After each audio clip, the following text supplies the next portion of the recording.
Hello everyone, welcome back to my channel, or welcome if you're new. In today's video, we're going to talk about everything that you're going to need to start your wood sign laser business or your laser engraved business with a CO2 laser. So I'm really excited to do this video for y'all. I have been gathering things throughout the year and trying to figure out what works for the business, what doesn't work. And I know when I was researching and trying to figure out what I needed for my laser, I was really overwhelmed because, well, of course, when you get the laser, especially if you get a Thunder, you're going to get everything that you need right out of the box, like to get your laser started.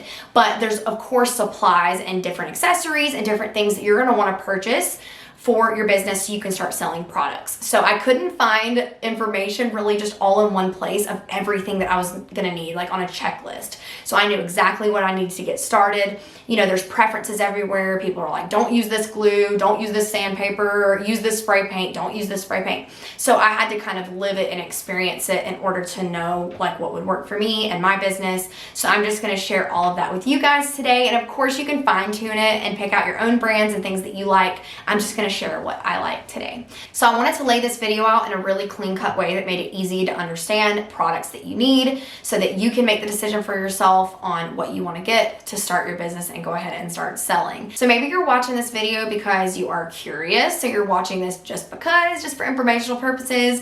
Maybe you are waiting on your laser, so you're trying to figure out what you need to get, or maybe you already have a laser and you're just watching this just to see if there's anything you're missing. Regardless, I'm so happy you're here. So before we talk about the products that you're gonna need, let's talk about the initial investment of a machine.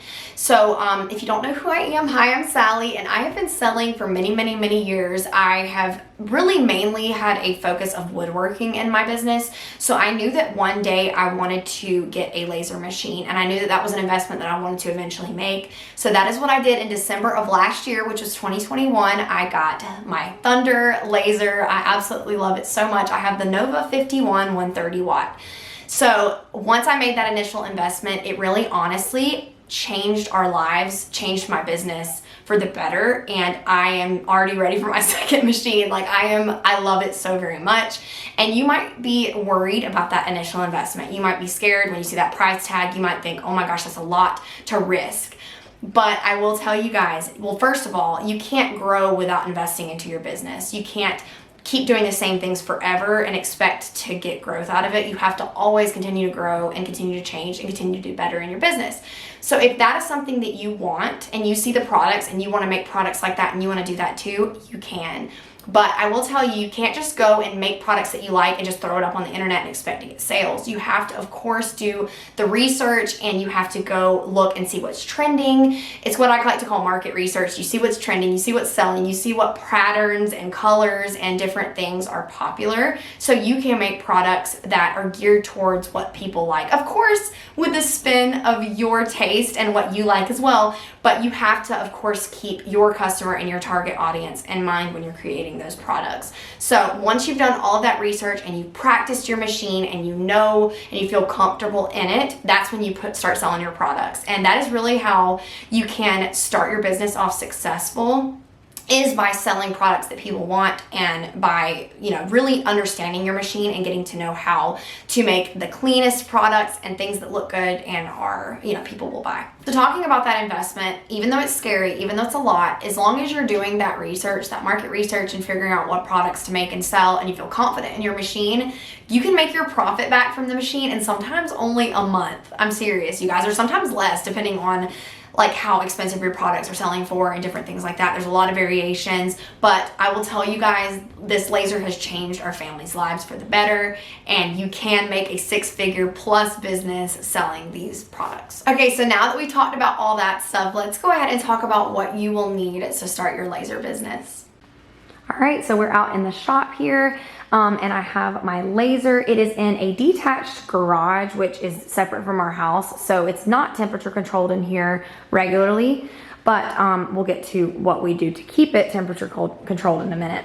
So this is our laser. It is the Thunder Nova 51. It is a 130 watt laser.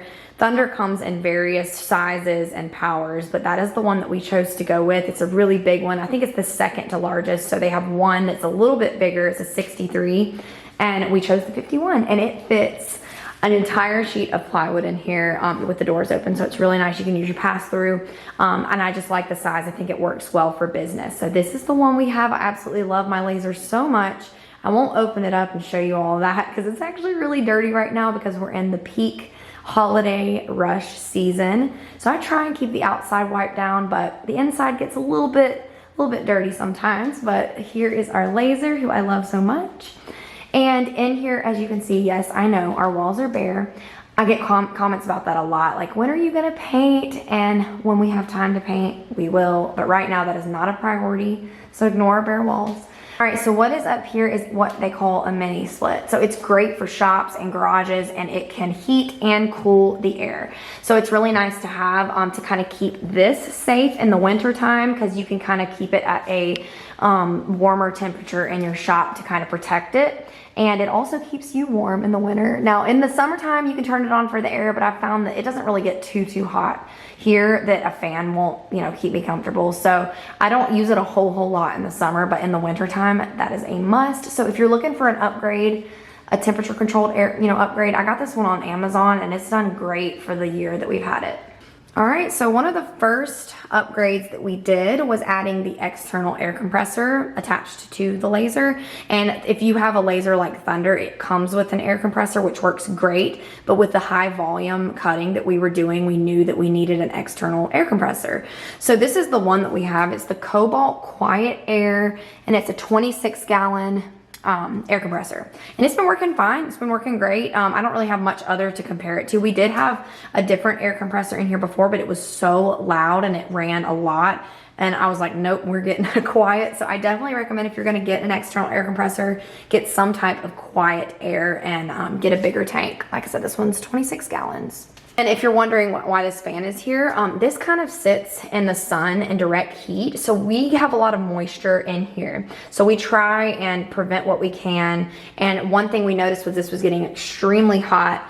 And so we turn this fan on, and it blows the cool air onto the air compressor and definitely cools it down and definitely reduces the amount of moisture in the lines. I don't know the science behind it, don't come for me, but all I know is it's been working. So if it works, then that's great. But this is the little setup we got here. All right, so kind of going along with the air compressor, I did want to mention our little air setup here that keeps the air lines dry before they get to our laser. So this is a super important thing. Now I know it's different depending on where you live, the setup you have, and all of that. But like I said, if you're anything like us and you're in an outdoor shop or a garage, you're gonna need some kind of setup like this if you're gonna want clean cuts and to protect your laser from moisture. So when we first got our setup here with our external air compressor, you have to have these things that are called desiccant dryer. They're air dryers, basically. It dries the air before it gets to your laser. And they're filled with desiccant beads, which you can get on Amazon. They're these little blue beads right here that turn colors, and they turn pink when they're wet. So originally when we first started, or first had it, we only had one of the desiccant bead dryers before it got to the laser, and we were having to change our beads multiple times. So the air was getting super saturated, super wet. So we were changing pretty much after every single cut with the laser. So I said, oh my gosh, this has gotta be an issue. How do we fix it? So this is the setup that we have here, and I know it seems and looks like overkill, but honestly it's not, because it works great and we never have to change our beads hardly at all. So basically our air compressor, obviously this is the line that's attached to it, and it goes through these, which are pretty much, they get the bulk of the water if we have any water in the lines at all. And by the time it goes through and into this gigantic, I mean, if you can see my hand, this thing is huge, gigantic air dryer that is full of desiccant beads, and it's got to go through all of those beads before it gets to this, and then this one, and then by the time it gets to our laser, there's no water. So it's been a great setup. So I just want to recommend to you, if you're wanting to, or you're having moisture problems, or you want to prevent that, or you're in a shop, get some of these desiccant dryers. These were from Harbor Freight. I think that one might have been from Amazon. I'll link everything down below, but that one's from Harbor Freight, and these I think were from Amazon, but they work great. And like I said before, if you have moisture in your lines, your cuts are going to be completely messed up. Your laser's not gonna cut through all the way, or it's gonna have double lines. I've had problems with it before, so that's how I figured out that it was definitely moisture. So protect your laser and get you a good setup that has good and dry air. All right, so let's talk a little bit about wood.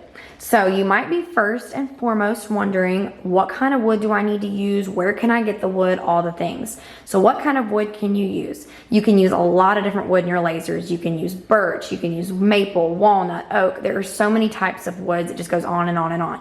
The most common one that you're gonna see people cutting with, because it's the most affordable, it's common, is birch plywood. And it's honestly, it has a really pretty grain to it too. So it's the wood that I use the most commonly. It's the only one I use pretty much for my signs, just because, I don't know, it's just easy to find, and it's just, I like it. So that's what just research and find out what kind of projects you're wanting to do and what kind of wood you can use. But that's the first thing you need to figure out. And then secondly, you're gonna wonder, where can I get this wood? So there's a couple different options. Number one, you can go locally, go to Lowe's, Home Depot, or whatever is nearest to you and get wood there. Usually, typically, the local places have something called Pure Bond. That's at least here. It's called Pure Bond Birch plywood. It has an MDF core. It is very known to warp. So it is a very hard wood to kind of keep flat. The wood that I get here, this is number two, or you can get it at a local lumber yard. That is where we go. We drive about an hour away to get it because we don't have a lot of local lumber yards, but it has a variety of different woods that you can get. And you're just gonna wanna make sure that it is kind of laser grade type wood. So what you're gonna wanna find out is it interior wood or is it treated with exterior glue? So this one was an interior grade plywood. So I don't know if you can tell or not from this, but it is not MDF core. This is just ply. So this wood hardly warps at all. Now, of course, some pieces are gonna warp, but what you're gonna wanna make sure of is that you get wood that is going to cut with your laser. And I will tell you, sometimes these plywoods like this are hard to cut because they have glue pockets, and it's not your laser, it'll be the type of wood that you're getting. So you need to be careful about that and just research and find out who you're getting your wood from, and ask as many questions as you can. Ask if other people with lasers have used that wood, because that's what I did, and we found out that this wood is great to use. And ask if you can get it in bulk, okay? That's another thing important, because when we did that, we realized that we saved a lot on our wood. And this stuff can get pricey, and sometimes, and during the whole lockdown stuff, everything was hard to find. So that was kind of crazy for a while, but now things are getting a little bit more normal.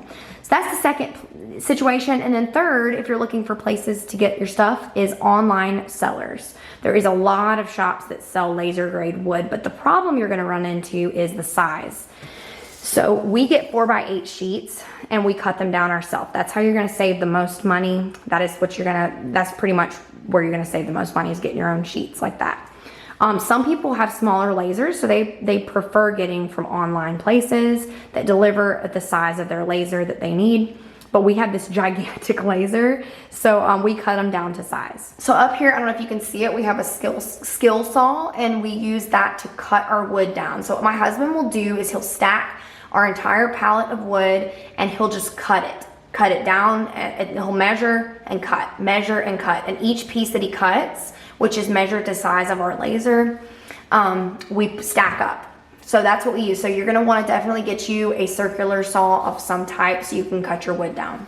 So now you're probably wondering, what is the deal with these bricks? So I will tell you that, guys, after you're done cutting your wood, or even just getting your wood fresh from the store, you're gonna wanna immediately lay it flat. Now, I would not suggest laying it flat on concrete, because there's moisture, you know, concrete causes moisture. So you're gonna wanna stack it somewhere dry. We have ours on these shelves.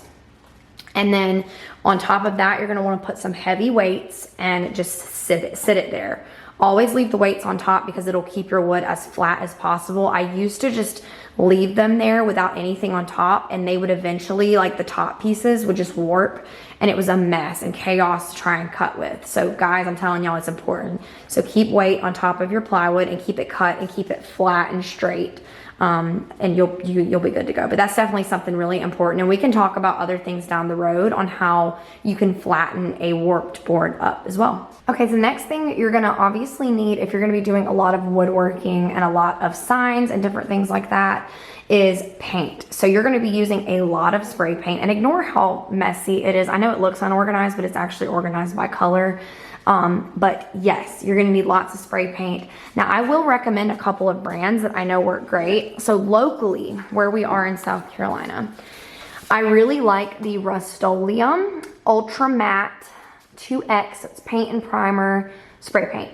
This is the best local spray paint that you can get, at least in my opinion, that I've found. So that's the one I tend to keep in stock, but I have a couple ones that I have been wanting to try that everyone recommends, and I'm gonna put them here on the screen right now. So these two are very high recommended brands that I see all the time, and I'm gonna be testing all those out soon. But basically what you're gonna wanna do is find a spray paint that works great for you. Because when you're using your laser, you're gonna be doing a lot of painting, and I would definitely recommend spray paint just based off of how fast and easy and clean it is, because otherwise you're gonna be having to deal with a lot of issues. Now, for white and colors like black and white and colors that I'm using often and a lot, I use regular from Lowe's Valspar 2000 paint and primer satin paint, and I roll it on my signs. That will give you a great finish. But I will tell you, if you're gonna be rolling it, use a foam roller. Don't use those natted rollers, because you're gonna have little specks all on your paint that are a pain in the butt to clean up.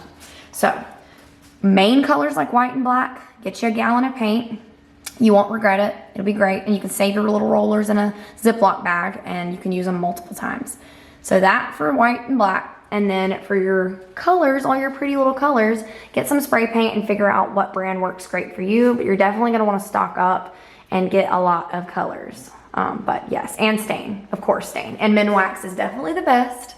We have a Varathane up there, but if you know anything about stain, you'll know that Varathane is kind of temperamental and it hardens easily, and Minwax is definitely the best. So if you're local in the United States, get you some good stain, Minwax preferably, in my opinion. But stain is something that you're gonna wanna definitely get stocked up as well. Since it's over here, this is kind of a cool thing to have as well. I got it on Amazon. It's called edge banding. So if you ever are working with plywood, specifically the birch ply, it has kind of ugly corners, and you can put this on it and apply it with an iron or something like that, and it makes them have pretty edges. So if you're ever looking for a solution to that, that's something cool to have in hand too. All right, let's start with the sanding and all of the things right here that you'll need. So definitely, first and foremost, get yourself a good respirator. This one is by 3M, and let's see. And here is the number to the filters I use. So these filters are good for like spray painting and sanding and just all the things. So you definitely want to get a good respirator to protect your lungs if you're doing anything with painting, sanding, or cutting anything that's really stinky and smelly. You won't smell anything with this mask on, so it definitely protects you. So everyone needs one of these in their shop. So get your respirator, and of course an orbital sander. This one is my good old trusted sander. I've had this one for many years. It's a DeWalt, just regular orbital sander, and get you some sandpaper that goes along with that. I use 120 grit for things that need a little bit more work and it's a little bit more durable, and then I use this 220 grit for all of my sanding of my paint, making it look good and clean, and it's kind of for fine details. So 220 grit and 120 grit are my favorite. And I really love this sanding block. I just put some sandpaper on the end of it and I can fine sand my stuff. I also have one of those little gator sanders. Those are great too for fine details. But get you good and stocked up on definitely sandpaper, definitely your respirator and your orbital sander. But these are all definitely a must in my opinion.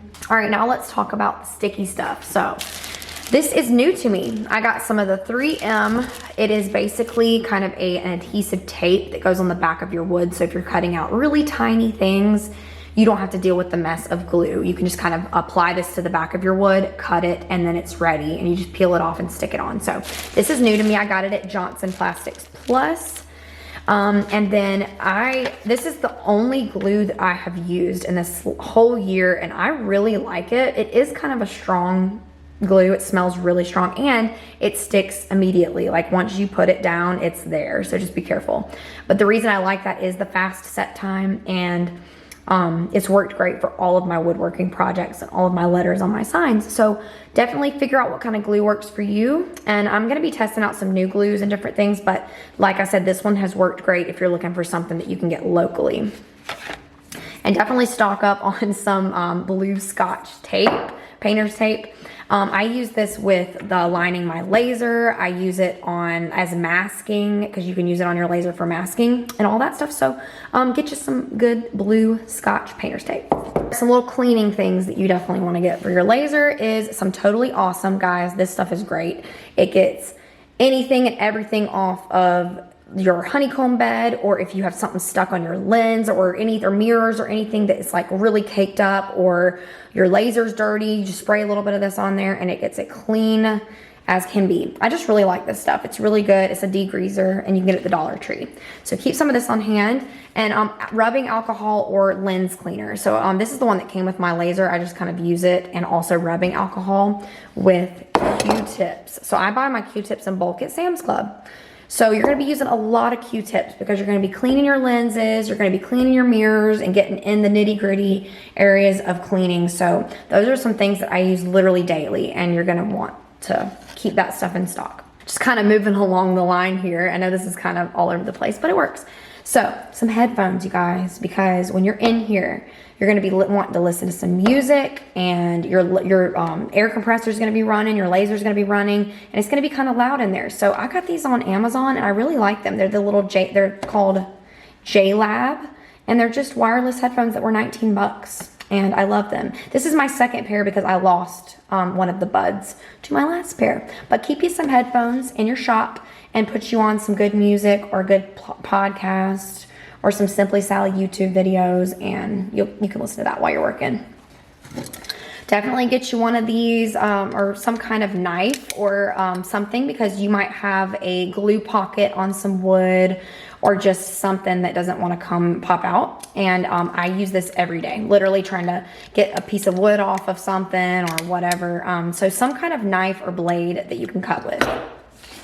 If you want to do anything with tumblers or cutting anything irregularly shaped, you're going to need one of these fabric rulers just to get a good accurate measure of things. So that's good to have on hand. Of course, a tape measure, because you're going to be measuring all the things and trying to figure out different sizes. That's kind of a given, but you know, it was already in my stack of things that I use every day. So get you a good tape measure and a level. So this is important for a lot of different things, a lot of different projects, definitely tumblers or anything where I'm trying to level the bed.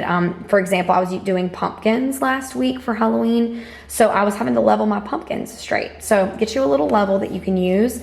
And of course, keep on hand, because I lose these probably 20 million times a week. But this helps me get my laser in focus. So I've kind of gotten good about eyeballing stuff, but sometimes you just need a good, accurate, you know, focus measurement. So keep these in stock and around you, as well as these two little tools that help you open up your lenses. I lose those all the time too, but keep those somewhere safe and get extras if you can. So some calipers are definitely a must. You're going to want some calipers because you're going to be trying to see the thickness of different things, so you'll know what settings you need to use for your laser.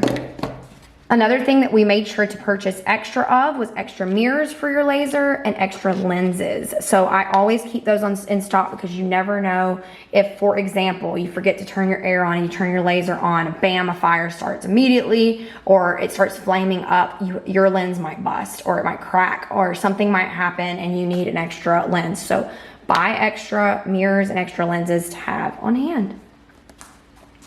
So these are something that I use every single day because wood warps, it's just a given. So these hold down clips, I got these on Etsy, and then these are ones that I just cut and made myself. So I have a bunch of these and I just pin my wood down. Some people use magnets, but I found that these are a little bit just easier. You just stick them in your honeycomb bed and in the spots that your wood is warped, but you're gonna need a lot of these. So just know you can cut them yourself, but these are stronger. Lots and lots of pencils. You will be constantly writing on things, and you know, we go through pencils like crazy. This is not a necessary thing for your laser, but I use my nail gun a lot for framed wood signs. So if you want to make framed wood signs, a nail gun is a great accessory to have in addition to it. But that's just something else I wanted to mention that I use pretty much every day. And then here's something that I think is really helpful to have for us woodworkers that are spray painting. It is this can gun sprayer. You put your can in there and you spray paint your signs just holding this down rather than having to hold the top of your spray paint can and wearing your fingers out, because it honestly, it really does wear your hands out. So this, it saves your fingers. So I love this thing very much, and I got it on Amazon as well. And then this, you are gonna use gloves all the time, you guys, literally all the time. I stain every day, and you know, with the wood signs and stuff, so I reuse my gloves pretty much as long as I can though, because you know, they're hard to find sometimes, or they're expensive. They used to be so cheap and now they're getting a lot more expensive. So reuse your gloves as much as you can, and but keep these on hand because you're gonna be using gloves more than you realize.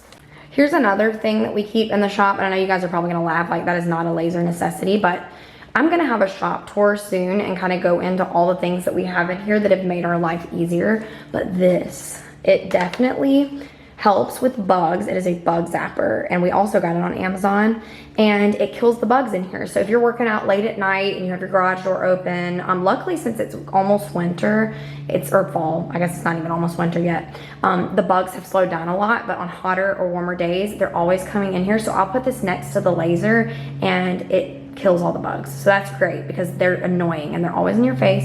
So get you one of these if you're outdoors. Definitely helps. Something else I wanted to mention too, I don't know if you guys knew this, but with the Desiccant beads, and here's some right here. These are what they look like. So most people just buy them on Amazon and don't reuse them, but I don't know if you know this, but you can reuse Desiccant beads like 500 plus times by cooking them. Now I know it sounds crazy, but you bake them. My husband does this, and I think there's a video, I will link it also in here in the cards, on how you reuse these Desiccant beads and you save yourself money, because these aren't really that cheap if you buy them over and over and over again, but if you bake them like this, saves you a lot of time. So that's what we do. When they start getting pink, we bake them on the sheet, put them in the container once they're cooled, and yeah, reuse them. So that's just a tip if you guys want to get like a cheap little Walmart toaster oven. It has many great uses, and one of them being drying your Desiccant beads. Do you guys like my beautiful table? So this is another thing, and I swear by this, you guys. You're gonna wanna need a lot of little fold out tables because you're going to use the heck out of them. I have 3 tables like this, and we got a big one that we use now. It's gigantic, but you're gonna use it for spray painting, you're gonna be using it for your staining, you're gonna be using it for your projects, all the things out in your shop. So buy yourself some little fold out tables, and I promise you it's gonna be one of the things that you use like all the time. But I just wanted to mention that if you're just wondering things that I use every day, this is one of them. So another thing that I actually have coming in the mail is a small little rolling desk that I'm gonna keep here in between the laser and all this stuff. And it's because I'm having to kind of put my computer up on the laser back here. I usually stand either on this side or over there on that side, or I'll put the computer over there.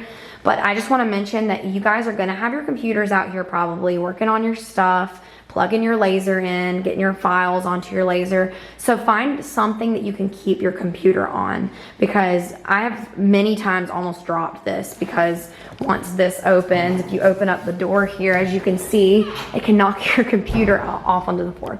So that's something I wanted to mention. I have a little rolling desk that I'm going to keep right here. It's really small, but I think it'll be perfect for the computers. You can kind of roll it around and work with your projects a little bit easier, but that's something I wanted to mention too. Okay, so another thing that you're going to want to go ahead and buy and have lots of is SVG files. So your laser is going to probably use SVG files depending on what software you use, but I think the most common one is SVG. So stock up on all the SVGs. Look on Etsy, look on design bundles and different websites like that, and figure out different projects and stuff that you might want to do, because I've noticed a big part of success within my shop has been really sitting and doing market research and figuring out what people want, and figure out what you can make with your laser and what you can sell that people want.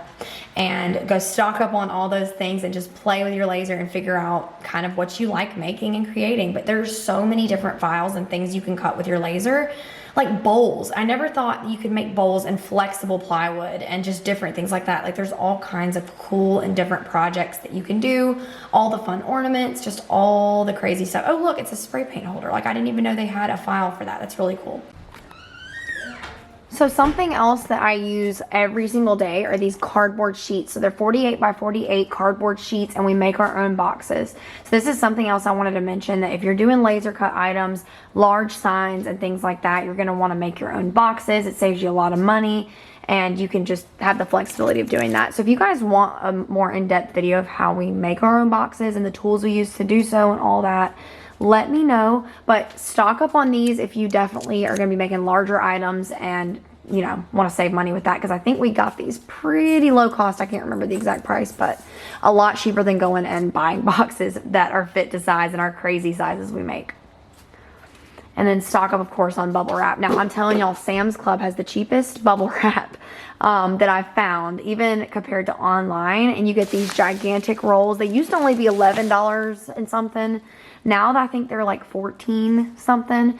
But we stock up on these every week as well. So stock up on your shipping supplies, folks. So that pretty much wraps it up for today's video. Thank you guys so much for watching. I hope I didn't miss anything. And there might be more information that you guys want to know, but trust me, there's going to be more videos coming, business related and laser video related. So stay tuned for that. And I just want you all to know, and this is going to sound so cliche, but if there's an investment you want to make in your business and there's something that you want to work towards, please don't give up and continually follow your dreams. If there's something not working in your business, just pivot and try and figure out what you can do to change it, to make it even better. Continually do your market research, continually try and change and grow, and you will succeed. Everyone will. You just have to keep at it and don't give up. Sounded so, I know, that was really, really, really cliche, but I really do want you all to know that if you're watching this video and you're like, there's no way I can ever do that or whatever, you can. You really can. I mean, because if I can do it, you can do it. So thank you guys so much for watching. If you enjoyed it, give it a thumbs up and subscribe if you haven't already, and I'll see you guys in the next one. Bye.